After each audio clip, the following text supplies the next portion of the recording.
September 19, 1940.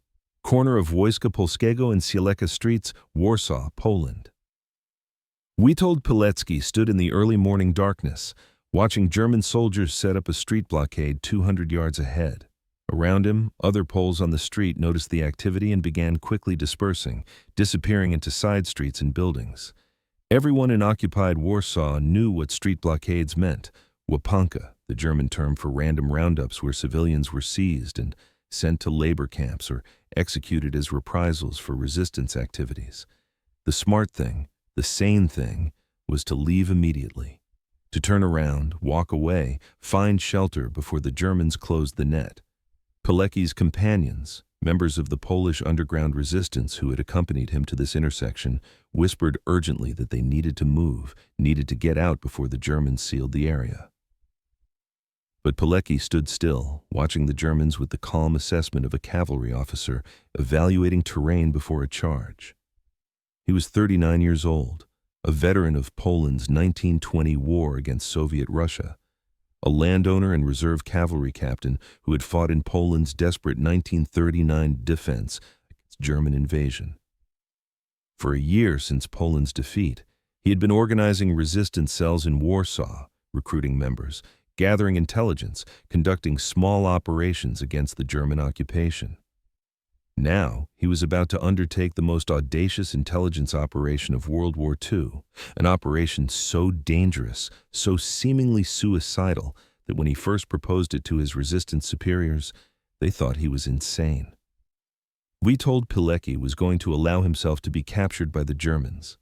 He was going to be sent to Auschwitz, a concentration camp that rumors described as a death factory, a place from which almost no one returned.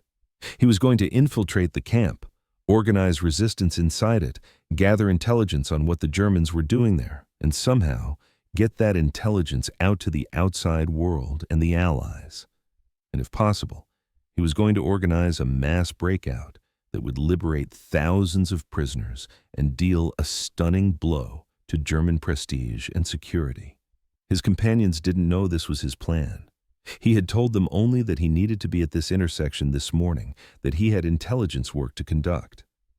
Now, as the German soldiers began moving down the street, checking papers and grabbing men for the roundup, Pilecki told his companions to leave.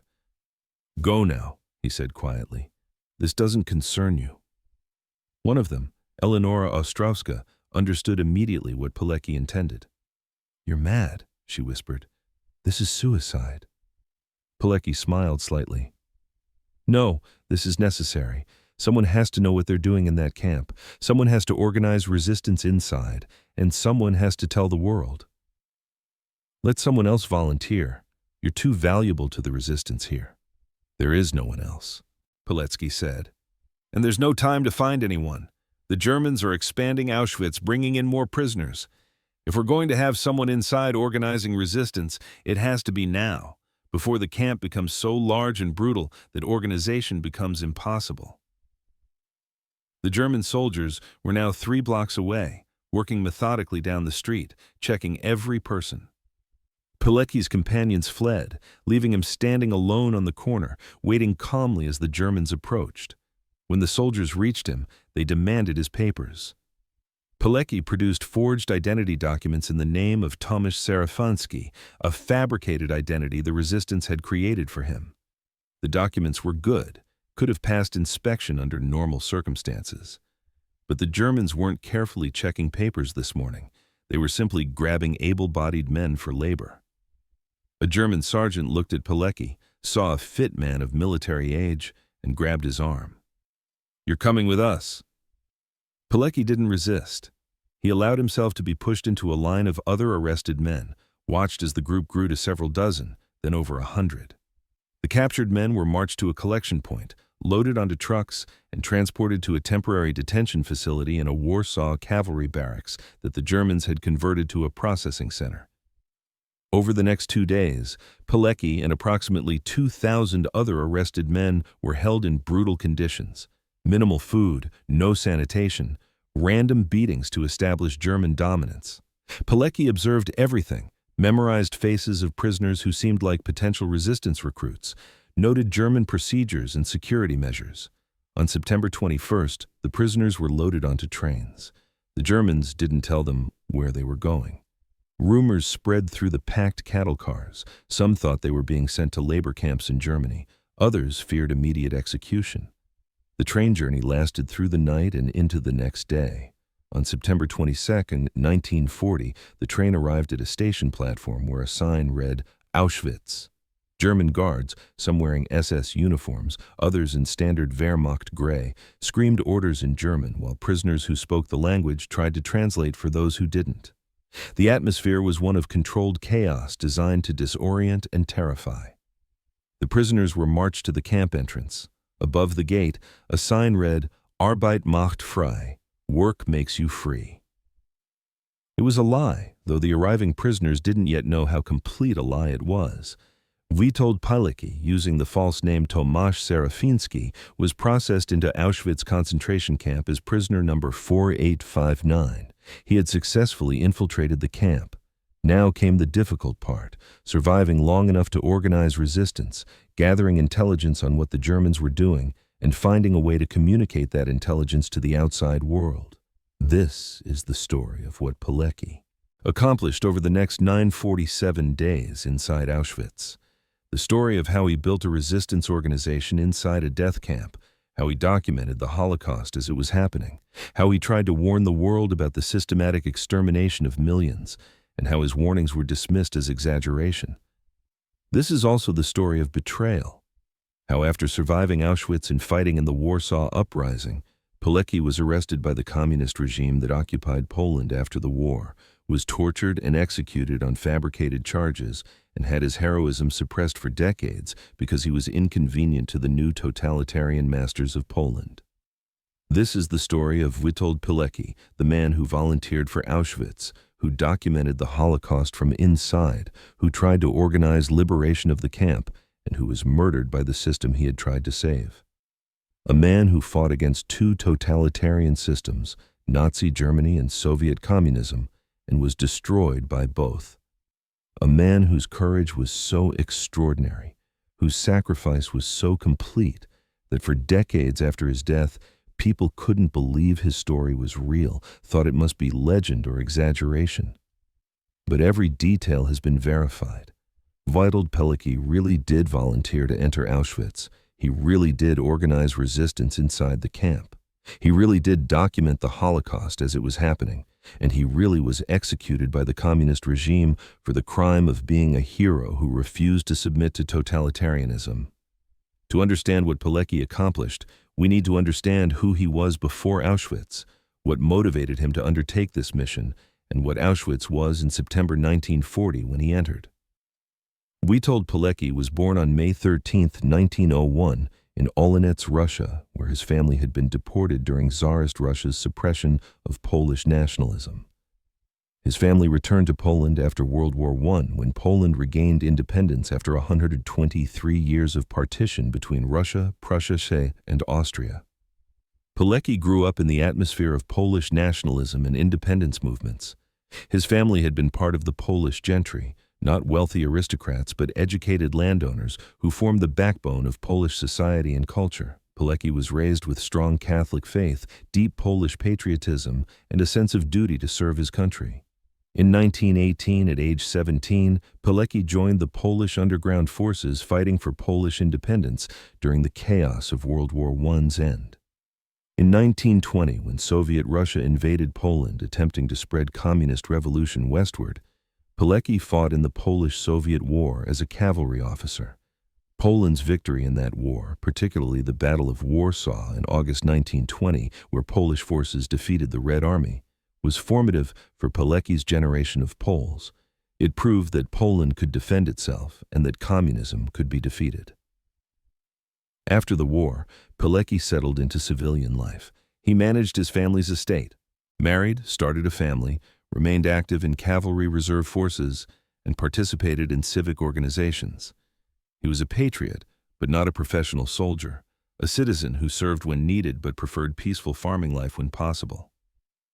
When Germany invaded Poland on September 1, 1939, Pilecki was mobilized as a reserve cavalry officer.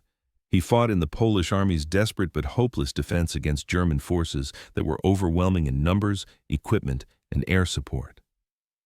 Poland's military resistance lasted only 5 weeks before being crushed between German invasion from the west and Soviet invasion from the east, the Soviet Union having made a pact with Nazi Germany to partition Poland between them.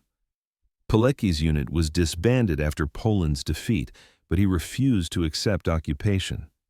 Along with his commanding officer, Jan Wojdarkiewicz, Pilecki helped form one of the first resistance organizations in Warsaw, the secret Polish army, Tajna Armia Polska, which became part of the larger Home Army, Armia Krajowa underground resistance. The Polish resistance in 1939 to 1940 faced brutal German occupation. The Germans intended to destroy Poland as a nation, to eliminate Polish leadership classes, suppress Polish culture, reduce Poles to slave labor for German benefit. The occupation was characterized by mass arrests, public executions, deportations to labor camps, and systematic terror designed to prevent resistance. But the Poles resisted anyway. Underground organizations formed, printed illegal newspapers, gathered intelligence, conducted sabotage operations, maintained Polish culture and education despite German prohibitions. The resistance was dangerous. Captured resistance members were tortured and executed, their families often killed as well. But thousands of Poles participated anyway, driven by refusal to accept German domination. In this context, the resistance leadership became aware of a concentration camp being established at Auschwitz, a town in southern Poland that the Germans had annexed into the Reich. Initial intelligence suggested Auschwitz was being used to imprison Polish political prisoners, intellectuals, and resistance members, part of the German program to eliminate Polish leadership. The resistance wanted to know more. What exactly were the Germans doing at Auschwitz? How many prisoners were there? What were conditions like? Were there opportunities for resistance organization inside the camp? Could prisoners be liberated? Traditional intelligence gathering methods weren't working. German security around the camp was tight. Local civilians couldn't get close enough to observe much. The few prisoners who escaped provided fragmentary information but lacked comprehensive knowledge of the camp's organization and German plans. Someone needed to get inside the camp, to see it from within, to organize intelligence gathering from inside, and establish communication channels to send intelligence out. This was an extraordinarily dangerous mission. Concentration camps were designed to be impossible to escape from, and prisoners who died inside disappeared without trace. Volunteering for such a mission was essentially volunteering to die, with only a slim chance of accomplishing anything useful before death. When Pilecki proposed that he undertake this mission, his resistance superiors initially rejected it as too risky. Pilecki was too valuable as an organizer in Warsaw. Sending him into Auschwitz would probably just result in his death without accomplishing intelligence objectives. But Pilecki argued persuasively. He had military training and experience. He had organizational skills from building resistance cells. He understood German procedures from fighting them. He spoke German, which would help him navigate camp systems. And crucially, he had the psychological strength to endure what camp life would require. He had fought in brutal combat, had survived the chaos of Poland's defeat, had endured a year of occupation. He could handle the physical and psychological demands of camp imprisonment. Moreover, Pilecki argued, someone had to do this. The resistance needed intelligence on Auschwitz. Waiting for the perfect candidate meant the opportunity might pass. The camp was expanding, security was increasing, infiltration would only become more difficult over time. Finally, Pilecki's superiors authorized the mission. They provided him with forged documents, established communication protocols for smuggling messages out of the camp, and sent him to the intersection where German roundups were occurring. And on September 19, 1940, Witold Pilecki allowed himself to be arrested and sent to Auschwitz, beginning an infiltration mission that would last nearly 3 years and would provide the Allies with their first comprehensive intelligence on the Holocaust. When Pilecki arrived at Auschwitz on September 22, 1940, the camp was still in its early stages. It had been established in June 1940 on the site of former Polish Army barracks. The initial purpose was to imprison Polish political prisoners and resistance members. The camp held approximately 7,000 prisoners when Pilecki arrived, mostly Polish men. This was before Auschwitz became the industrial-scale death camp that would eventually murder over 1.1 million people. The gas chambers and crematoria that Auschwitz is now infamous for didn't exist yet in September 1940. But even in its early form, Auschwitz was a brutal place designed to break prisoners physically and psychologically. New arrivals were subjected to a reception procedure designed to strip away identity and humanity. Prisoners had their heads shaved, were given striped prison uniforms, were assigned numbers that replaced their names. They were beaten randomly to establish that resistance would be met with violence. They were given minimal food, thin soup, small portions of bread, calculated to keep them alive but perpetually hungry and weak. Prisoners were forced to perform hard labor, building camp expansions, working in gravel pits, constructing roads.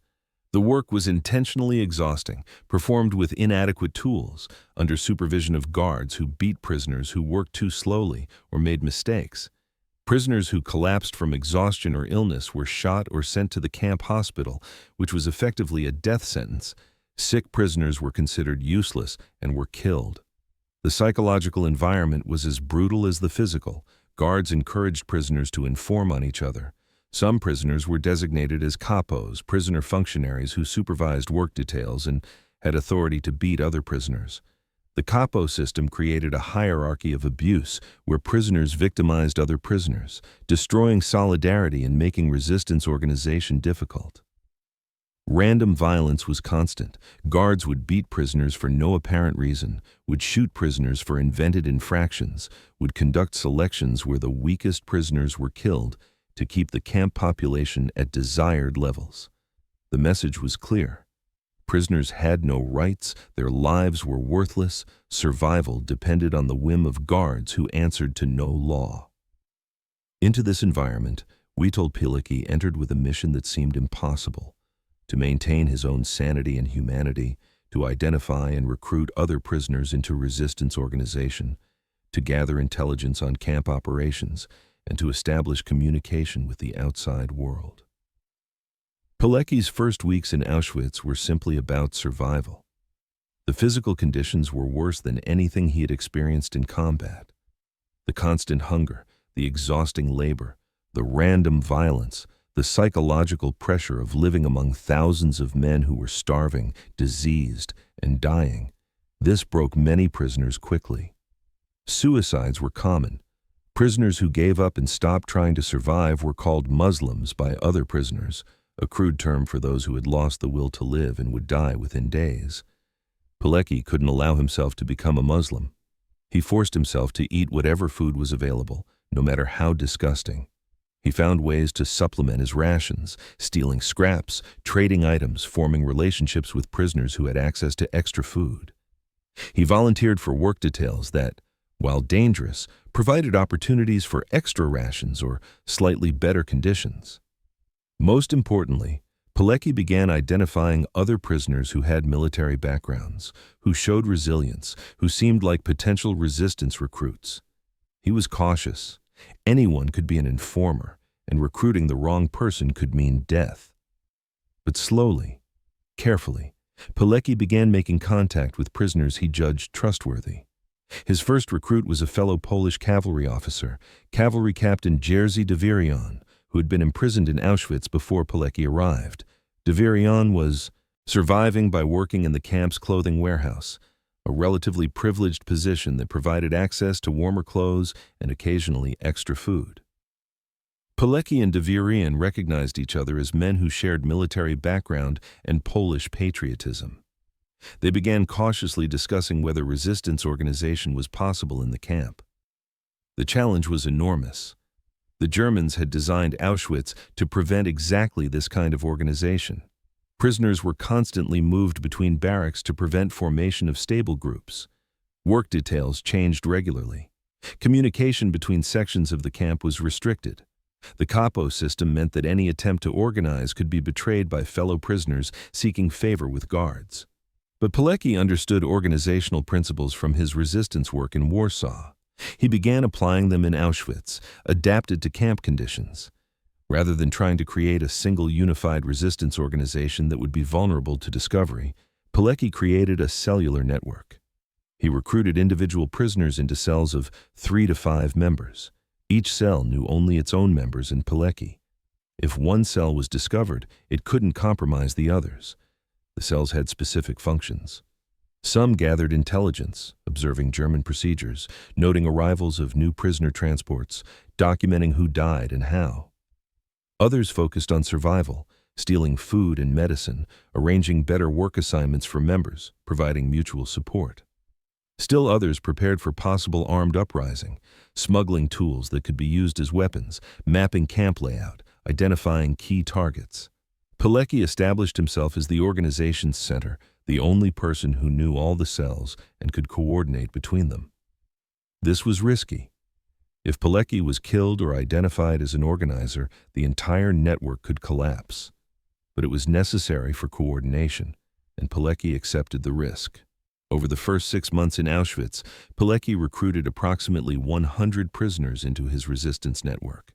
The organization, which came to be called the Union of Military Organization, Związek Organizacji Wojskowej, or ZIU, grew slowly but steadily. Members helped each other survive, gathered intelligence, and prepared for the possibility of liberation. But survival and organization weren't Pilecki's only objectives. His primary mission was gathering intelligence and communicating it to the outside world. And by early 1941, Pilecki had begun documenting something that the world didn't yet know about: the systematic murder of prisoners on an industrial scale. By spring 1941, 6 months into his infiltration, Pilecki had documented a horrifying evolution in Auschwitz's purpose. What had begun as a concentration camp for Polish political prisoners was transforming into something far more sinister: an extermination facility where the Nazis were perfecting methods of industrial-scale murder. Pilecki observed and documented the arrival of Soviet prisoners of war in October 1940. Thousands of Red Army soldiers captured during Germany's alliance with the Soviet Union before Operation Barbarossa. The Germans treated these Soviet POWs with particular brutality, used them as subjects for the first experiments with Zyklon B gas in September 1941. Pilecki's network documented these killings, noted the construction of the first gas chambers disguised as shower facilities, observed the installation of crematorium ovens to dispose of bodies. By late 1941, Auschwitz was expanding dramatically. New sections were being constructed. Auschwitz-Birkenau would become the primary extermination camp, with massive gas chambers and crematoria designed to kill thousands per day. Pilecki watched trains arrive carrying Jews from across occupied Europe, watched as families were separated on the selection ramp, watched as those deemed unfit for labor were sent immediately to gas chambers while others were worked to death over weeks or months. The scale was beyond anything previously imagined. This wasn't random violence or even systematic persecution. This was industrialized genocide, the application of modern organizational principles and technology to the mass murder of entire populations. The Nazis had created a factory whose product was death, whose efficiency was measured in corpses per day. Pilecki documented everything. His network noted arrival dates and numbers of prisoner transports. They tracked which nationalities were being targeted: initially Polish political prisoners, then Soviet POWs, then Jews from across Europe, then Roma, homosexuals, political dissidents, anyone the Nazis deemed undesirable. They documented the selection process, the gas chamber procedures, the crematorium operations. They gathered testimonies from prisoners who worked in the Sonderkommando, the work details forced to remove bodies from gas chambers and operate crematoria. The intelligence Pilecki gathered needed to reach the outside world, but communication from Auschwitz was extraordinarily difficult. The camp was designed to be sealed, to prevent information from escaping just as surely as it prevented prisoners from escaping. Mail was censored, guards couldn't be bribed, German security was too tight, and guards who helped prisoners were themselves executed. Pilecki's solution was to use escaped prisoners as couriers. Escaping Auschwitz was extremely dangerous. The camp was surrounded by multiple fences, watchtowers, patrol zones. Guards shot escapees on sight. Captured escapees were tortured to identify accomplices, then executed publicly as examples to deter others. But some escapes succeeded. particularly in the early years before German security became perfected. Pilecki's organization helped arrange escapes for specific prisoners who could carry intelligence to the resistance. These couriers were given Pilecki's written reports, memorized additional information, and were tasked with reaching resistance contacts in Krakow or Warsaw, who could forward intelligence to the Polish government in exile in London and to the Allies. Pilecki's first major report reached the outside world in March 1941, carried by escaped prisoner Alexander Wielopolski. The report, written in careful coded language in case it was intercepted, described conditions in Auschwitz, estimated prisoner numbers and death rates, and warned that the camp was expanding rapidly towards some purpose that wasn't yet clear, but seemed to involve mass killing on unprecedented scale. Subsequent reports, smuggled out by other escaped prisoners over 1941 and 1942, provided increasingly detailed and disturbing information. By late 1942, Pilecki's reports were explicitly describing the Holocaust, the systematic extermination of European Jews, the gas chambers and crematoria, the selections that sent millions to immediate death. Pilecki provided numbers, estimated daily kill rates, total victims, projections of how many would die if the extermination continued unchecked. These reports reached the Polish government in exile in London. They reached British intelligence services. They reached American officials. They provided the Allies' first detailed, comprehensive intelligence on the Holocaust from a source inside the extermination system. This was evidence from a credible witness, a Polish officer whose reports had been accurate on other matters, describing crimes that were almost impossible to believe, but were documented with specifics that couldn't be dismissed as rumor or exaggeration. And the response from Allied governments was almost nothing. The reports were received, were read, were filed. Some officials believed them and were horrified. Others dismissed them as propaganda or exaggeration. Surely the Nazis couldn't actually be murdering millions of people in industrial facilities.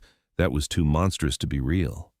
Some officials worried that publicizing Holocaust reports would complicate the war effort, would be seen as propaganda, would divert resources from military operations. The Polish government in exile pushed for action. They wanted the Allies to bomb Auschwitz, to destroy the gas chambers and crematoria, to disrupt the extermination even if it cost prisoners' lives. They wanted public statements condemning the genocide, warning that perpetrators would be tried as war criminals.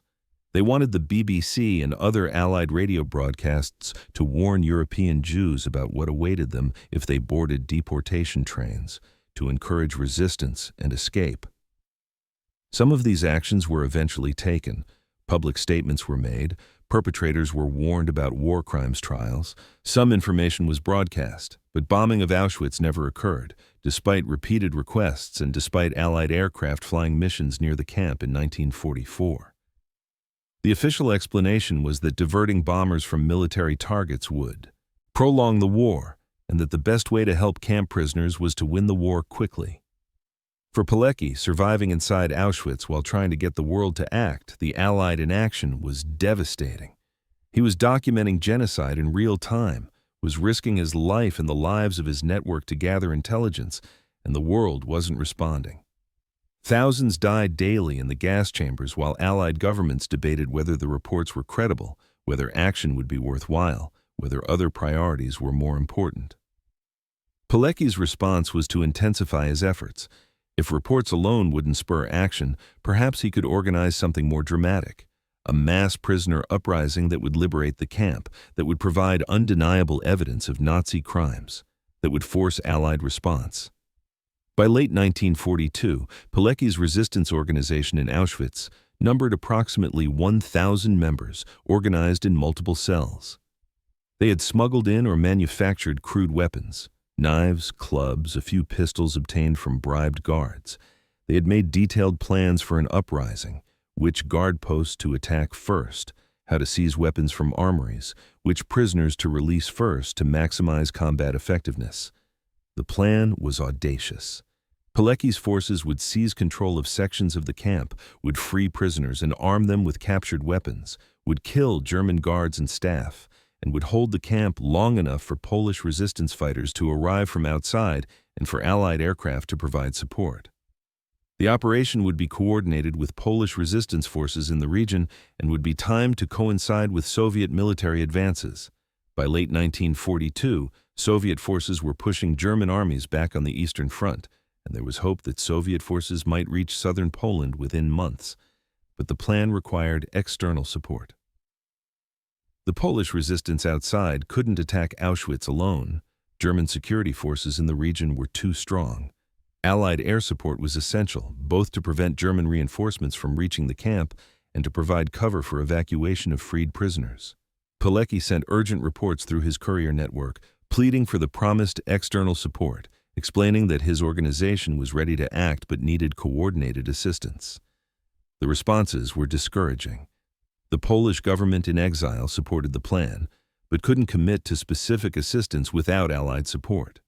The Allies remained non-committal, continued to prioritize other operations, suggested that liberation of camps would come naturally as Allied forces advanced into Poland. By early 1943, Pilecki recognized that the promised external support would not come. Soviet advances had stalled. Stalingrad had been a turning point, but Soviet forces were still hundreds of miles from southern Poland. Allied aircraft couldn't be diverted for a camp liberation operation. Polish resistance. Forces alone couldn't attack Auschwitz successfully. Without external support, an uprising inside Auschwitz would be suicidal. Prisoners with crude weapons couldn't defeat German guards with automatic weapons, couldn't hold the camp against German reinforcements that would arrive within hours. An uprising would result in the massacre of the prisoners who participated in brutal reprisals against those who didn't. Pilecki couldn't order his organization to undertake an operation that would certainly fail and would likely result in the deaths of thousands. The situation was intolerable. Pilecki was trapped in Auschwitz, watching thousands die daily, unable to stop it because the outside world wouldn't provide the support needed for effective action. His intelligence reports had reached Allied governments but hadn't prompted the response he had hoped for. His organization was ready to fight but couldn't act without external support that wasn't coming. Pilecki made a decision. He would escape Auschwitz, would personally brief Polish resistance and Allied commanders on the situation, would advocate directly for action rather than relying on written reports that could be dismissed or ignored. He had been in the camp for 947 days. He had built an organization that would continue operating after he left. And he had intelligence that needed to be delivered personally to ensure it received appropriate attention. Escaping Auschwitz in April 1943 was even more dangerous than it had been in 1940-1941.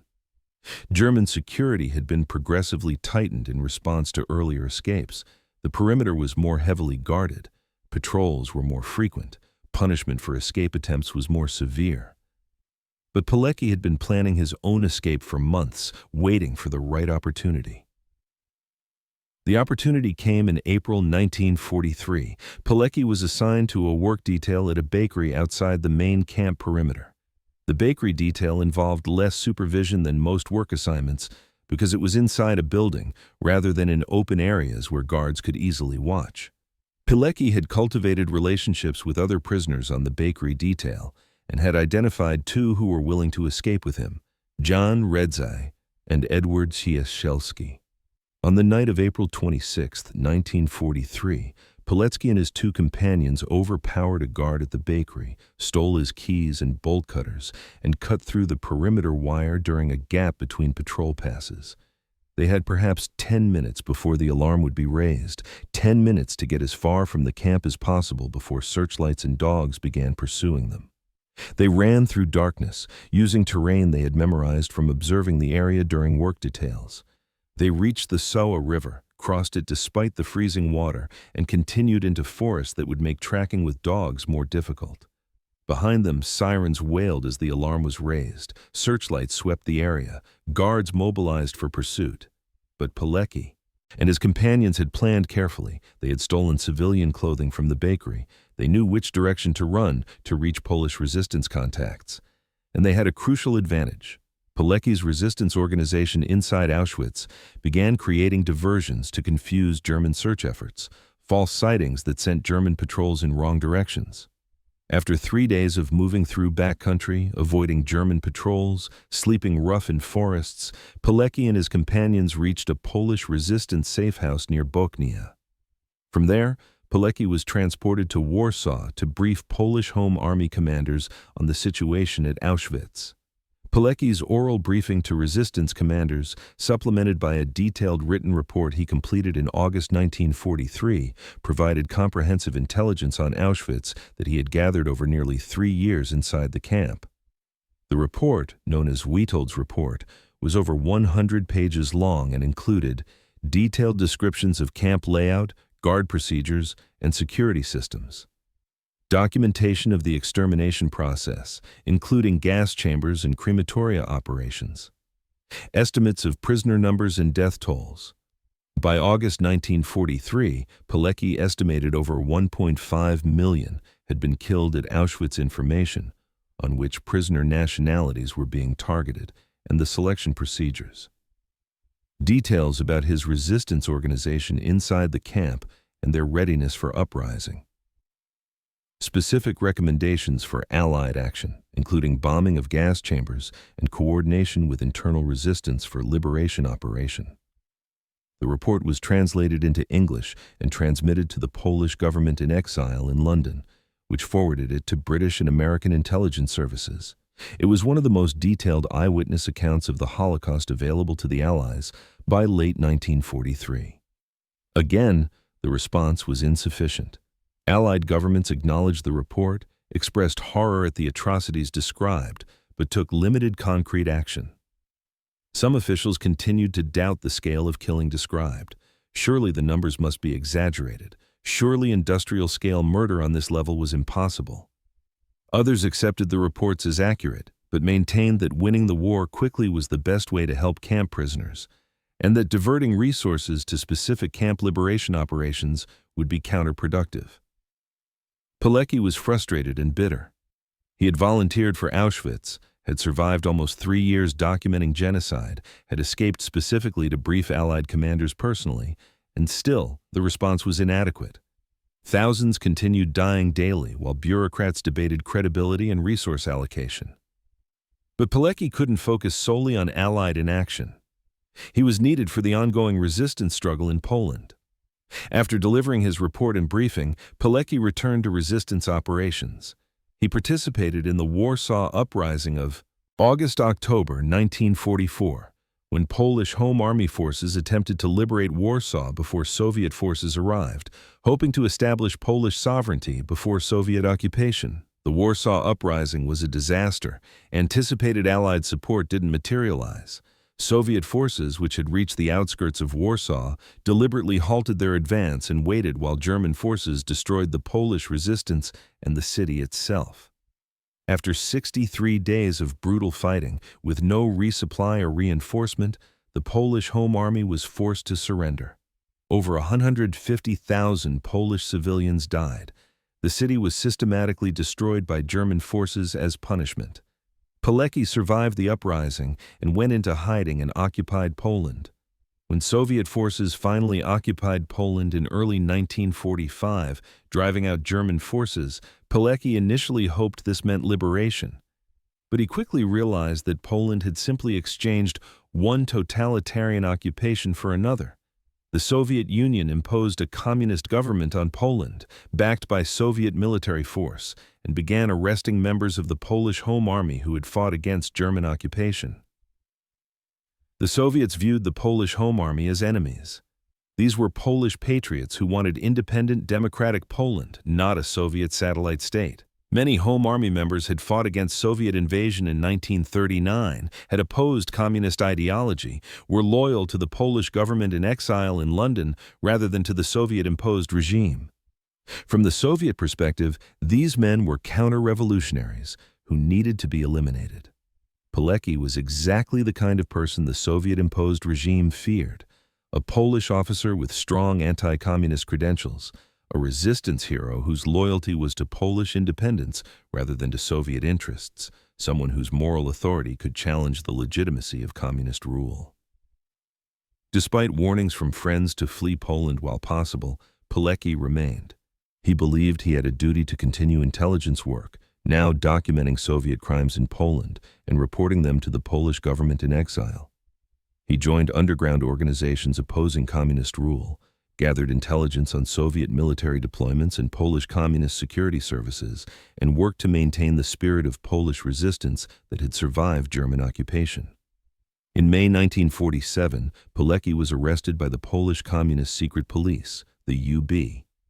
He was charged with espionage, with working for foreign imperialists against Polish interests, with organizing illegal armed groups, with plotting to overthrow the government. The charges were fabricated. Pilecki had been gathering intelligence and supporting resistance, but the characterization of this as treason was absurd. He was a Polish patriot fighting against foreign occupation, exactly as he had done against the Germans. But the communist regime needed to destroy Home Army veterans like Pilecki, both to eliminate potential opposition and to delegitimize the wartime resistance that had fought for a Poland that wasn't communist. Show trials of Home Army members served both purposes. They removed dangerous individuals while simultaneously rewriting history to claim that the real heroes of Polish resistance had been communist partisans, not the Home Army that had actually conducted the bulk of anti-German resistance. Pilecki was tortured during interrogation, beaten and abused to extract a confession. He refused to confess to the fabricated charges.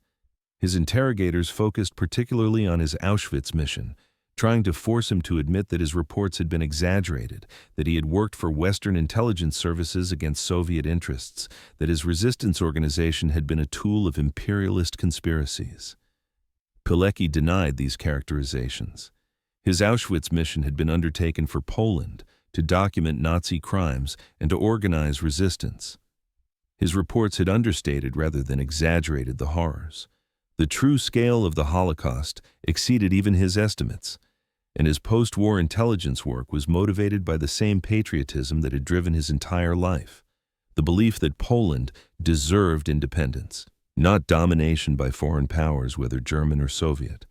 The trial, held in March 1948, was a show trial following Soviet models. The outcome was predetermined. Pilecki was found guilty of all charges and sentenced to death. Appeals were denied. International protests were ignored. By 1948, the Cold War was beginning, and Western governments had limited leverage over Soviet satellites. On May 25, 1948, Witold Pilecki was executed by a shot to the back of the head in Warsaw's Mokotów prison. He was 47 years old. His body was disposed of in an unmarked grave, location unknown. His family was not informed of his execution for weeks. The communist regime attempted to erase his memory. His name was removed from historical records, his heroism was denied, his Auschwitz reports were suppressed. For over 40 years during communist rule in Poland, Pilecki's story was largely unknown in Poland and forgotten in the West. The communist regime successfully suppressed his memory, painted him as a criminal rather than a hero, and discouraged research into his wartime activities. Western historians, if they knew of Pilecki at all, often couldn't verify his story because Polish archives were closed. Only after communism collapsed in Poland in 1989 did Pilecki's story begin to emerge fully. Archives were opened. Survivors who had known him came forward. His wartime reports were published. His family received his records and learned details of his arrest, trial, and execution. The full story was staggering. Witold Pilecki had volunteered to enter Auschwitz, had survived nearly 3 years documenting genocide, had organized resistance inside the camp, had provided the Allies with detailed intelligence on the Holocaust, had escaped and continued fighting, and had been murdered by the communist regime for his heroism. In 1995, Pilecki was posthumously granted the Order of Polonia Restituta, one of Poland's highest decorations. In 2006, he was posthumously promoted to colonel. In 2013, he was officially exonerated of all charges from his 1948 trial. His story has been told in books, documentaries, and films. Streets and schools in Poland are named after him. He has been recognized internationally as one of the great heroes of World War II. But recognition came too late for Pilecki himself. He died believing himself a failure. His warnings about Auschwitz had been insufficient to prompt action. His hope for Polish independence had been crushed by Soviet occupation. He had been branded a traitor by the regime he fought to create. He died not knowing that history would ultimately vindicate him, would recognize his courage as extraordinary, would remember him as a man who fought both Nazism and communism with unwavering principle. Pilecki's legacy is complex and profound.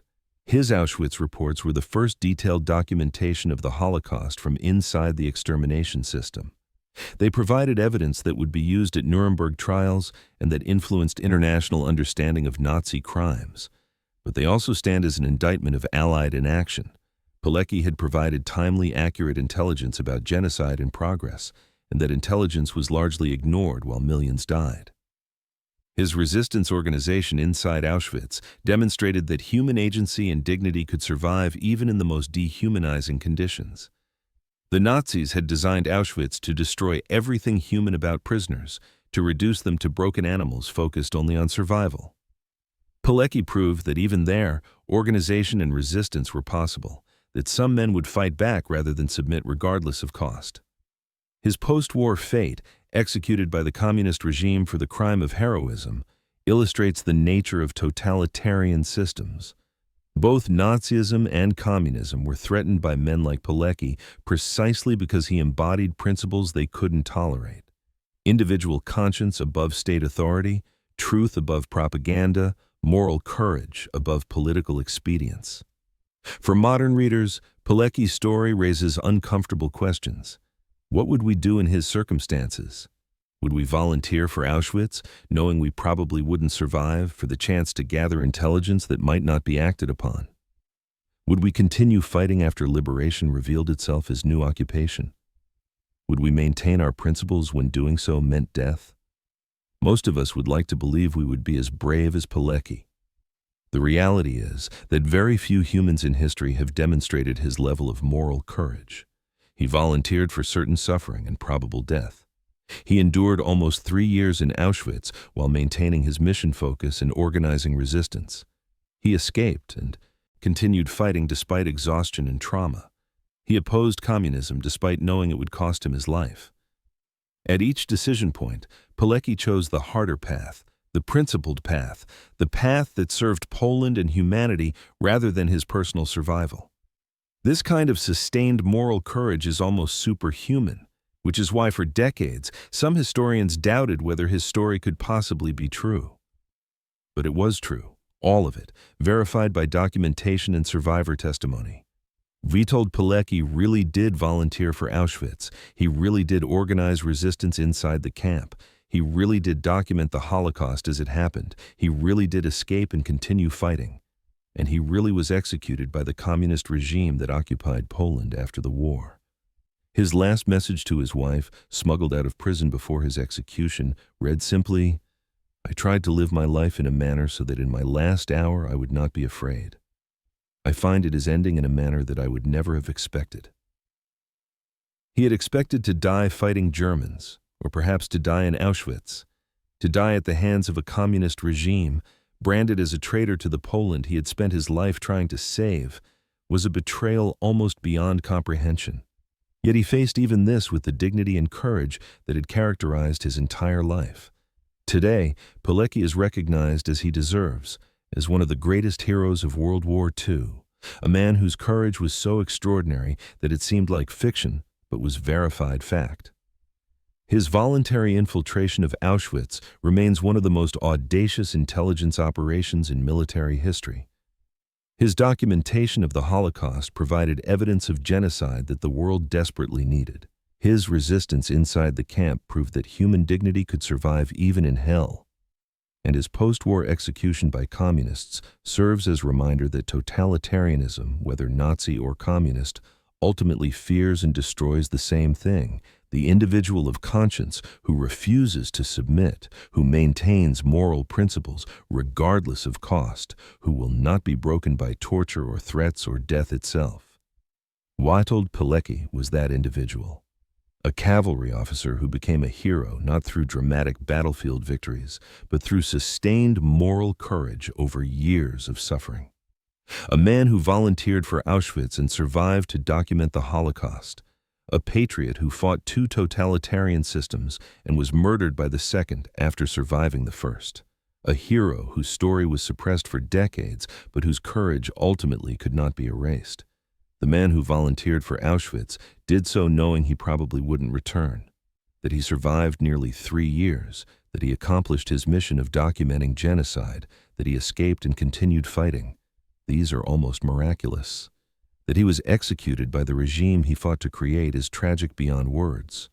But his example remains, a testament to what humans are capable of. At their best, to the power of moral courage over totalitarian evil, to the truth that some things are worth dying for. Pilecki believed Polish independence and human dignity were worth his life. He proved that belief through actions that defy comprehension in their bravery. Witold Pilecki volunteered for Auschwitz. That sentence alone should be enough to ensure his memory endures forever. That it took decades for the world to fully recognize his heroism is shameful. That his story is now being told, that new generations are learning about the cavalry officer who infiltrated the death camps and tried to warn the world, is the small measure of justice history can provide. He deserves more than memory. He deserves recognition as one of the greatest heroes of the 20th century, a man who fought evil with every breath until evil killed him. And he deserves to be remembered not just as a victim of totalitarianism, but as a man who defeated totalitarianism by refusing to submit to it, who proved through his life and death that some humans will always resist, will always fight, will always choose courage over submission, regardless of the cost. That is Witold Pilecki's legacy. The man who volunteered for Auschwitz and changed history by doing the impossible, surviving the unsurvivable, documenting the unimaginable, resisting the irresistible. His story is one of the greatest of World War II, and his courage is an example for all time.